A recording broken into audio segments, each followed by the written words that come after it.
Life में कभी ना कभी ये सोचा ही होगा ना कि अमर होना कितना अच्छा होगा। कभी हम मरे नहीं, हमेशा के लिए जिंदा रहे। आज के एपिसोड में मैं ऐसी ही एक कहानी के बारे में आपको बताऊंगा, ऐसी एक विद्या के बारे में बताऊंगा जो शायद आपको अमर कर देगी। ये कहानी है समीर की, जो एक डॉक्टर है और बहुत ही रूरल एरिया में उसकी ड्यूटी लगती है, एक मेडिकल कैंप। वो एरिया के लोग बहुत ज़्यादा सेल्फ सेंटर्ड है। समीर को जो लगा कि आपस में लोग इतना इंटरेक्ट नहीं कर रहे हैं, बहुत ज़्यादा अपनापन जो होता है वो नहीं दिखा। शुरुआती के कुछ दिन बहुत अच्छे से निकले, कोई प्रॉब्लम नहीं थी। कैंप में जाना, मरीजों को देखना, उनका इलाज करना, वापस अपने घर आ, ये चलता है। एक रात समीर की नाइट ड्यूटी लगती है। वो पेशेंट को जैसे चेक करता है रोज, वैसे ही वो चेक कर रहा होता है। लेकिन कुछ देर के बाद अचानक से समीर कैंप से निकलता है और भाग जाता है। मतलब ऐसा कुछ कि उसने कुछ ऐसा देखा हो या कोई उसे बुला रहा हो, वो बस चला जाता है। किसी को कुछ नहीं पता कहाँ गया, क्या हुआ। नेक्स्ट डे मॉर्निंग में जब सब आते हैं तो देखते हैं कि समीर कैंप में है। सब उससे पूछते हैं कि कहाँ गया, क्या हुआ। समीर बहुत अजीब तरीके से उन्हें देखता है कि ये तो क्या बोल रहे हैं, मुझे कुछ समझ में नहीं आ रहा है। और वो बोलता है कि यार मैं यही तो था कैंप में, मैंने पेशेंट्स को चेक किया, कोई नया पेशेंट नहीं आया, मैं थक गया, मैं सो गया। और वो जो पेशेंट, जिस पेशेंट को लास्ट उसने चेक किया था, उसी के जस्ट सामने वाले बेड पे समीर सोया हो। तो सब बहुत कंफ्यूज होते हैं क्योंकि जो नर्स और वहाँ और जो प्रेजेंट थे लोग, उन्होंने यही चीज़ बोली कि समीर नहीं है। समीर अचानक उठ के कैंप से भाग गया, बट समीर इस चीज़ को मान ही नहीं रहा। सब पे ठीक है, ध्यान नहीं देते, बोलते चलो कुछ हो गया होगा। नेक्स्ट डे फिर से समीर की नाइट ड्यूटी लगती है। ये फिर से होता है, समीर फिर उठता है, फिर अचानक पेशेंट को देखने के बाद कैंप से भाग जाता। दूसरे दिन लोग समीर को ढूंढने निकलते भी है, लेकिन वो उन्हें मिलता नहीं है। अचंभे की बात तो ये थी कि अगले दिन फिर से वो कैंप में ही था सुबह, और वो उस दिन भी वही चीजें बोलता है जो उसने एक दिन पहले बोली थी सब, कि वो कैंप में ही है, पेशेंट को उसने चेक किया और फिर थक के सो गया। लेकिन कुछ तो ऐसा अजीब था, क्योंकि समीर को भी अपने अंदर कुछ ऐसा अजीब लग रहा था कि रोज के रोज कोई उसे क्यों टोक रहा है, जबकि वो कैंप में था। फिर लोग क्यों बोल रहे हैं कि कैंप में नहीं था, कैंप से कहीं चला गया था। तो तीसरे दिन समीर ये डिसाइड करता है कि आज मैं सोऊंगा ही नहीं। हो सकता है मेरे सोने के बाद ऐसा कुछ होता हो, तो मैं सोऊंगा ही नहीं।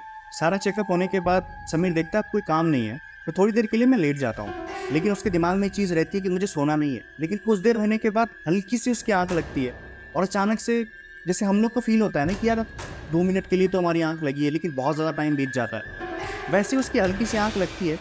लेकिन फिर उसे रियलाइज होता है कि मुझे सोना नहीं है। और जैसे ही वो आंख खोलता है, वो अपने आप को जंगल के बीच में पाता है। चारों तरफ जंगल है, कोई कैंप नहीं दिख रहा उसे, कोई लोग नहीं दिख रहे, कोई पेशेंट वहां पे उसे नहीं दिख रहे।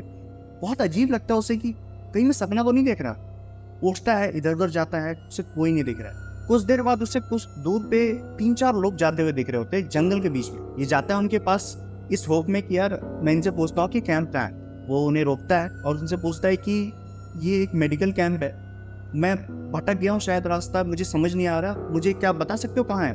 वो लोग इसे देखते हैं, कुछ बोलते नहीं है, इग्नोर करते हैं ऐसा लगा, और चले जाते हैं। ये इसे बहुत अजीब लगती है। फिर इसे लगता है कि नहीं यार, यहाँ के लोग ही ऐसे हैं, सेल्फ सेंटर्ड हैं, किसी को किसी से कोई मतलब नहीं है। और बाहर वाले को तो बिल्कुल ही ऐसे लगता है कि नहीं, इनसे इंटरेक्ट ही नहीं करना।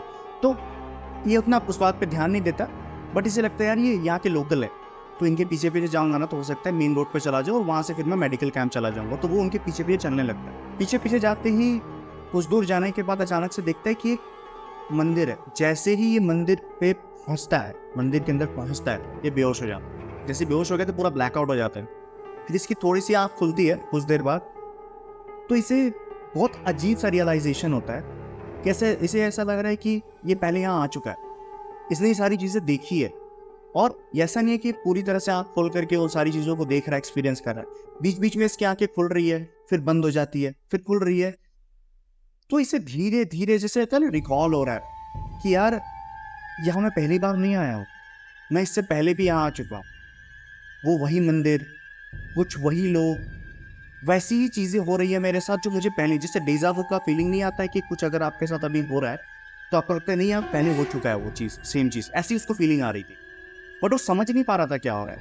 धीरे धीरे धीरे ऐसे लगता है कि बस हर एक चीज़ रिकॉल हो रही है, हर वो 2 या 3 दिन पीछे क्या हुआ सब उसे समझ में आ रहा है। कि वो कैंप से निकला है, यहीं आता है, वो क्यों आ रहा है तो ये तो समझ में नहीं आ रहा है, लेकिन इससे सारी चीज़ें याद आ रही हैं कि वो लोग क्या बोल रहे थे कि तू कैंप में नहीं था, वो याद आ रहा है इसे। क्यों? क्योंकि वो आता है, वो हर रोज़ हर रात जो कैंप से निकलता था वो यहीं आता था। बीच में फिर उसकी आँख खुलती है, वो देखता है कुछ लोग डांस कर रहे हैं, लाइक कुछ मंत्र जाप कर रहे हैं, डांस कर रहे हैं उसके आसपास। फिर वो आँख बंद हो जाती है, दूसरे पल वो देखता है कि वो एक रूम में है, किसी रूम में है, उसे नहीं पता वो कहाँ है, लेकिन किसी रूम में है। उस रूम में उसे लगता है कि कोई नहीं है रूम में, बट फिर भी परछाई उसे दिख रही है। खुद को उसे मारने का मन कर रहा है, खुद लग रहा है कि नहीं मैं भाग जाऊं यहाँ से, कभी लग रहा है कि खुद को ही चाकू लेके मैं काट लूं। बहुत अजीब सी सिचुएशन, उसका माइंड उसके साथ खेल रहा है, हो क्या रहा है उसे समझ नहीं आ रहा। अचानक से कुछ लोग आते हैं अंदर और उसे कहते हैं कि तू अभी तक तैयार नहीं है उस चीज़ के लिए, तुझे तैयार करना होगा, तुझे इन सारे टॉर्चर्स झेलने पड़ेंगे जो हम तुम्हारे साथ करेंगे, क्योंकि तुम उस चीज़ के लिए बने हो लेकिन तैयार नहीं हो। ये कुछ नहीं समझ पाता समीर को उसके साथ क्या हो रहा है। वो दर्द महसूस कर रहा है, वो चीज़ को महसूस कर पा रहा है लेकिन व्यतीत नहीं कर पा रहा, निकाल नहीं पा रहा, चिल्ला नहीं पा रहा, चिल्लाने का मन कर रहा है, चिल्ला नहीं पा रहा। वो ऐसे एक सिचुएशन में जाकर फंस जाता है। उसे बिल्कुल नहीं पता कितने दिन कितने रात क्या बीत चुके हैं, कुछ नहीं पता। उन सारे चेहरों में से एक नया चेहरा इसे दिखता है। ये ध्यान से उसे देखने की कोशिश करता है, ये है कौन। बहुत ज्यादा ध्यान और रिकॉल करने के बाद समझ में आता है कि ये वही ये पेशेंट है जो उस रात मेडिकल कैंप में है और समीर उसकी हेल्प करने या ट्रीटमेंट करने गया था और वो बहुत अजीब तरीके से बिहेव कर रहा था। वो ठीक नहीं है, उसका शरीर ठीक नहीं है, वो समीर को मारने जा रहा है, समीर को पकड़ ले रहा है, अजीब सी चीज़ें बोल रहा है, अजीब से मंत्र जाप कर रहा है। ये वही है, लेकिन कोई बीमारी नहीं, जैसा वो उस दिन कर रहा था वैसा कुछ भी नहीं है। समीर बहुत धीरे से पेशेंट को बुलाता है अपने पास।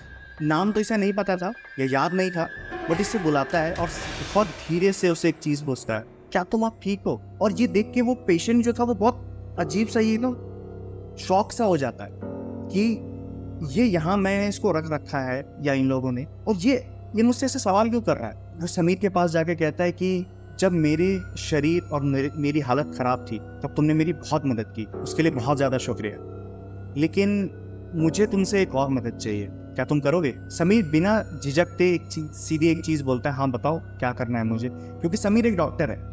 एनी हाउ अगर पेशेंट उसके सामने है तो उसका फ़र्ज़ है कि भाई उसकी ट्रीटमेंट करे, उसके लिए सुने। वो उससे कहता है कि मुझे तुम्हारा शरीर चाहिए। और ये सुनकर समीर शॉक हो जाता है बहुत ज़्यादा कि ये क्या बोल रहा है, शरीर चाहिए? नहीं समझ पा रहा है कि ये सवाल क्या है, इसका ये जवाब क्या दूँ मैं, कुछ नहीं समझ पा रहा। वो बोलता है कि तुम्हें एक चीज़ बताता हूँ, मेरी हालत ख़राब थी, मेरे शरीर की हालत बहुत ज़्यादा ख़राब थी। मैं रोड पे पड़ा हुआ था क्योंकि शायद मेरे में उतनी ताकत नहीं थी। मुझे कुछ लोगों ने उठा करके मेडिकल कैंप जहाँ तुम थे वहाँ पे मुझे लेके गए। वहाँ मुझे एक चीज़ समझ में आई कि जो मेरा अभी ये शरीर है अभी बहुत पुराना हो चुका है, इसमें अब वो शक्ति नहीं है जो मुझे रख सके। मुझे अब एक नए शरीर की ज़रूरत है, और जिस सिचुएशन में मैं वहाँ था उस सिचुएशन में मुझे सिर्फ तुम्हारा शरीर मिला। तो मैंने अपनी विद्या से अपने आत्मा को इस शरीर से तुम्हारे शरीर में प्रवेश कराया, लेकिन एक विधि पूरी होने से पहले वो चीज़ कंप्लीट नहीं हो सकती है। मतलब वो जो शरीर है तुम्हारा जो अभी तुम्हारे पास है वो मेरा नहीं हो सकता है, वो विधि पूरी करनी होगी। और समीर कुछ नहीं कर पा रहा, वो एकदम असहाय की तरह लेटा हुआ है, वो कोई जवाब नहीं दे रहा। और फिर वो जो पेशेंट है वो बस समीर को बोलता है, आज वो अमावस्या की रात है और तुम पूरी तरह से तैयार हो चुके हो उस विधि के लिए,